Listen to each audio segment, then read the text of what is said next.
guys, and welcome back to the Tutorial Millennial channel. In this video, I'm going to be showing you guys how you can block or report a TikTok account.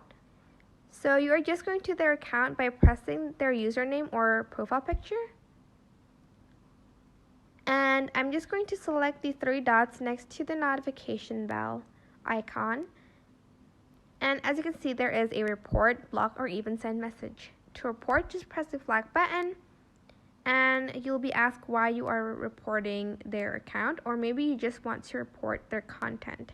If you want to report their account, you press report account and you need to select a reason. They're either posting inappropriate content, pretending to be someone, inappropriate profile info, intellectual property, I can't say infringement, or other, and to block, you're just going to press the three dots and press block, and this will pop up. Block this user. They won't be able to see your profile or content on TikTok, and just press confirm.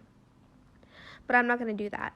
But that is basically it. I hope this tutorial was helpful for you guys. Don't forget to like, comment, share, and also subscribe to this channel if you haven't done that.